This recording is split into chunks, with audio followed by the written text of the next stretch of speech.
Bueno, señoras y señores, bienvenidos una vez más a mi canal de YouTube. Hoy estamos haciendo una transmisión completamente nueva, un formato completamente nuevo con una audiencia en vivo y estamos transmitiendo en Twitch y Facebook. Bueno, quiero presentarles a uno de los bateristas más importantes de la historia de la música. Él ha tocado con George Benson, Miles Davis, Mahavishnu Orchestra, Tommy Bowling de Deep Purple, Carlos Santana, John McLaughlin, Chick Corea, Jack Bruce, entre muchos otros músicos. Un gran innovador en este instrumento, creador de muchas técnicas, como la técnica de la mano abierta, open-handed technique. Así que lo tenemos acá con nosotros. I would like to introduce to you one of the greatest drummers in the history of music, the one and only Billy Cobham. Un gran aplauso. Hello. Okay. So the first question that I have here is, let's talk about the beginnings. Which was the main reason that you make you play drums at the age of 4?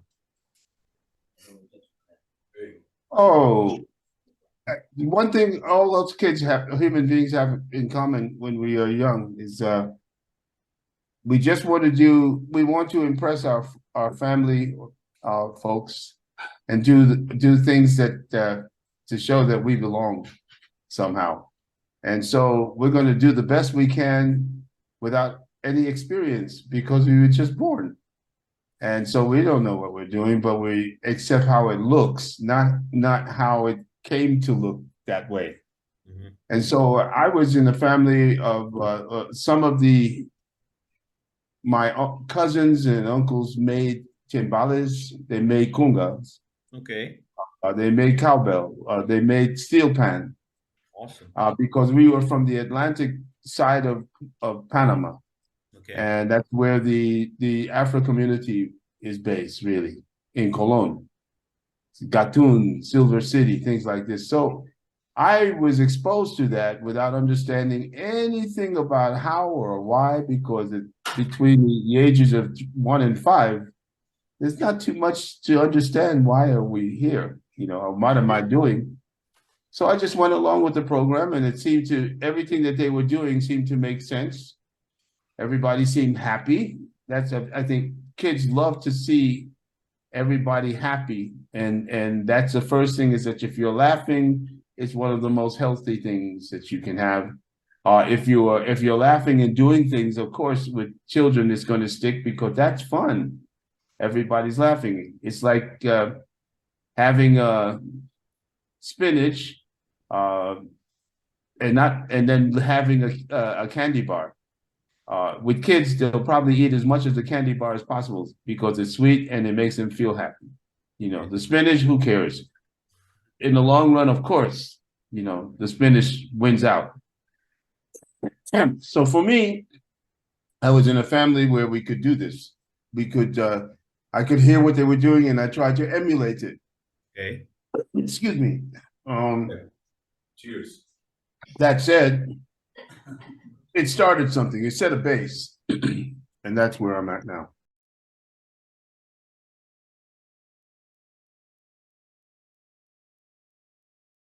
How was your experience playing with Miles Davis in a short? It was yeah, working 4 miles with Miles in the recording studio was a building block for me in my music management character. In other words, he showed me quite a few things to do as a leader in the future. How to choose and the musicians that would best match with the music that I wrote. I still having a losing battle with that because sometimes what looks the cover of the book as this beautiful blue that I love so much, when you start to get inside the pages, you find that everything is pretty much blank with the musicians that I may choose in certain areas. So it's always micromanagement. And what Miles was so special with is that he had people who respected him more than anything else. By that I mean the guys that played with Miles knew they had work. If they had that position playing bass or piano, drums, or sideman saxophone, or what, they knew that they had a payday for the time that they were out on the road. That made them respect him. They didn't say like him necessarily, but that's where the element of respect goes much farther than liking or disliking. Okay. There are many, you can have your enemies next to you, but they respect you because they have to be next to you in order to get what they feel they have to get from you, or to achieve for themselves personally. And so respect is a very strong word. How they play determines whether or not they will stay, and they know that if they don't play well, they're gone. So therefore, they respect you even more because they're desperate to keep this position. Miles showed me that, along with the United States Army, and being in a situation where being on time is very important. Being proficient enough to play the music for whatever it might be was also very important.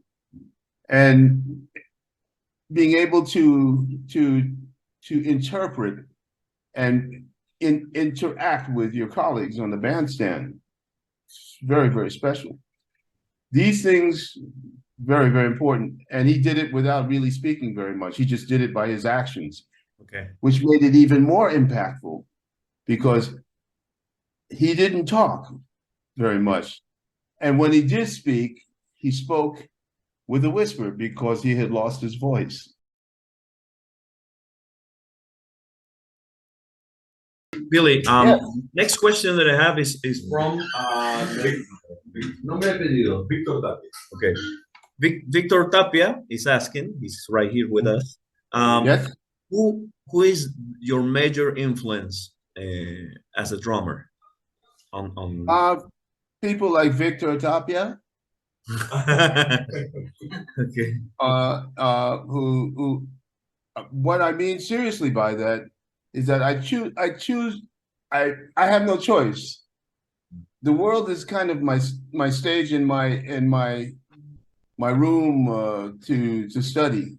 So wherever I am, my ears are always open, but to take in signals and analyze and translate what I'm hearing and how to apply what I hear to my drums.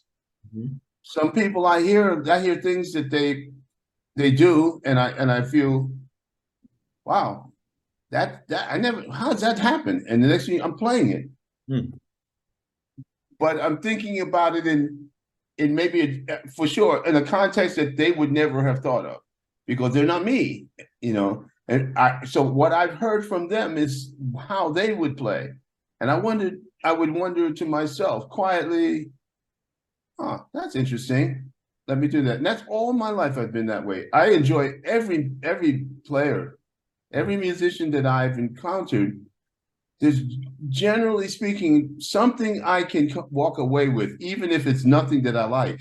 But it's just the way I'm open to that. I don't have a teacher per se. I feel that when someone comes to me and asks me to work with them on an aspect of their performance, and so I'll do the best I can, and I will give my opinion. They have the option to accept or not what I've done. That's why I'm generally speaking, I normally say, well, what is it you want to learn? How do you play? And what is it? Where do you want to go? Unfortunately for me, most of the time they don't know. Because they weren't expecting for me to ask them what they wanted to do. They're expecting for me to say, no, you play X, Y, Z. And no, you're not going to play like me. No. So why even get into that? how about you play in the best way you can, and we can see if you want what you could change. I can suggest some ideas as alternatives. I can provide examples of the alternatives. Now it's up to you, the student, to decide whether or not you want to go with those examples or stay where you are. We have the last question of this evening. No problem. Yeah, sure. Si se acuerda anécdotas de lo peor que le pasó tanto en vivo como en estudios y de lo mejor, digamos. Buenísimo. Ok, no sé si en 2 minutos lo va a poder hacer. Ok. Lucas Mendoza is asking, we have two minutes left. Okay. He's asking which is the best and the worst experience in the studio and playing live. The best or worst experience in studio. And live performance. And live performance. 2 minutes left. Live performance, but actually both can be the same. If you cannot hear yourself in perspective, this means what you're playing in relationship to what your colleagues are doing. So monitoring is extremely important.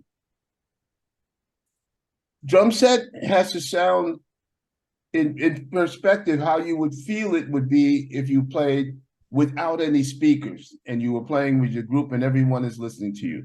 That's a perfect thing to do, but with headphones. Let's see. If you can't get that through the monitoring, you're going to be at a disadvantage.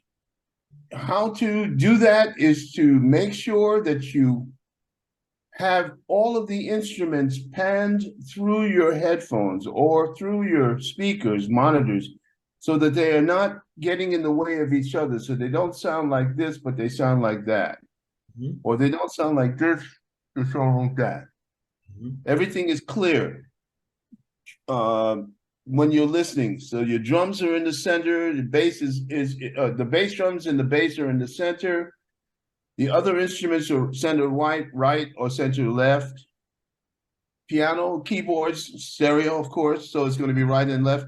All of these things are important for you when you play, because if you hear them all in the right perspective, you're not going to play as hard. You're going to play more musically than percussively.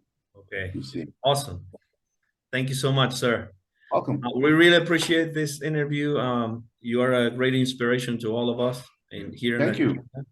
And we are very, very grateful that you share your time with us today. All right, pleasure's mine. Okay. Really. Everybody be safe and stay healthy. That's important. Thank you so much, sir. Okay, cheers. Bye-bye. Bye-bye. Bye.